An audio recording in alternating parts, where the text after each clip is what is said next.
Hello friends, welcome to food magic Bangla. আজকের পর্বে নিয়ে এসেছি বাসন্তী পোলাও বানানোর প্রথম পদ্ধতি। এই পদ্ধতিতে বাসন্তী পোলাও বানালে বাসন্তী পোলাও ঝরঝরে হবে, সফট হবে আর অতিরিক্ত বেশি সুগন্ধ থাকবে।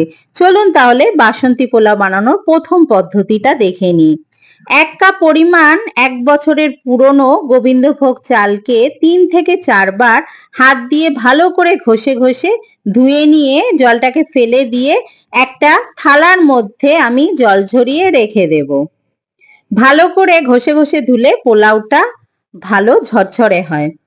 এবার 4 টেবিল স্পুন ঘি গরম করে আগে থেকে ধুয়ে রাখা গোবিন্দভোগ চাল, সাথে দিয়ে দিচ্ছি হাফ টিস্পুন হলুদ গুঁড়ো আর গরম মশলার গুঁড়ো। মিডিয়াম ফ্লেমে রেখে চালটাকে ভালো করে ভেজে নেব, তবে চালটা পুড়ে না যায় খেয়াল রাখতে হবে। চালটা ভেজে নামিয়ে নিলাম। এবার অন্য একটা কড়াইয়ে নিয়ে নিলাম 1 কাপ পরিমাণ জল, 1 কাপ পরিমাণ দুধ, বেশ কিছুটা কাজু আর কিশমিশ নিলাম, তেজপাতা দিয়ে দিচ্ছি, 3 থেকে 4টে এলাচ, ছোট এলাচ নিয়েছি, 3 থেকে 4টে ফুল ফেলে দেওয়া লবঙ্গ আর একটু দারচিনি নিলাম। পোলাওয়ে নুন কম দেবেন, স্বাদ অনুযায়ী নুন দিয়েছি। আর বাসন্তী পোলাও একটু মিষ্টি মিষ্টি হয়, আমি 2 টিস্পুন দিয়েছি, চাইলে একটু বাড়িয়ে বা কমিয়ে নিতে পারেন। এবার এর মধ্যে আমি দিয়ে দিচ্ছি আগের থেকে ভেজে রাখা গোবিন্দভোগ চালটা, যেটা হলুদ আর গরম মশলা দিয়ে ভেজেছিলাম, তবে দুধ আর জলটা ফুটে ওঠার পরেই কিন্তু দিতে হবে। এবার লো ফ্লেমে ঢেকে রেখে দেবো 5 থেকে 7 মিনিট। 5 থেকে 7 মিনিট পর ঢাকা খুলে নিলাম। দেখুন এখনো অনেকটা জল জল আছে, চালটা কিন্তু এখনো শক্ত আছে।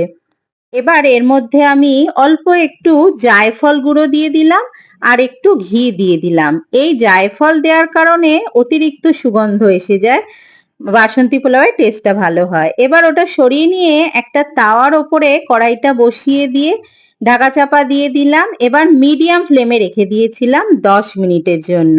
এইভাবে দম দিলে পোলাওটা খুব ঝরঝরে হয়। এখন দেখুন পোলাওয়ের মধ্যে জল নেই আর চালটা সফট হয়ে গেছে, তবে আমি সঙ্গে সঙ্গে পরিবেশন করছি না, ঢাকা চাপা দিয়ে রেখে দিয়েছিলাম 10 থেকে 15 মিনিট, ওভেন অফ করে অবশ্যই। এখন পোলাওটা আরো বেশি ঝরঝরে সফট হয়ে গেছে আর কোনো রকম জল জল ভাব নেই। এইভাবে স্ট্যান্ডিং টাইম দিয়ে বাসন্তী পোলাও পরিবেশন করে দেখবেন, পুরো বাড়ি বাসন্তী পোলাওয়ের গন্ধতে ভরে যাবে আর স্বাদে অসাধারণ হয়। আমার আজকের বাসন্তী পোলাও বানানোর প্রথম পদ্ধতিটা যদি ভালো লাগে অবশ্যই আমাকে কমেন্ট করে জানাবেন, আর নতুন রেসিপি রিকোয়েস্ট থাকলে সেটাও আমাকে কমেন্ট করে জানাবেন। দেখা হবে আরো ভালো ভালো নানান রকমের রেসিপির সাথে খুবই তাড়াতাড়ি। সবাই ভালো থাকবেন আর আমার চ্যানেল সাবস্ক্রাইব করতে ভুলবেন না। বাই।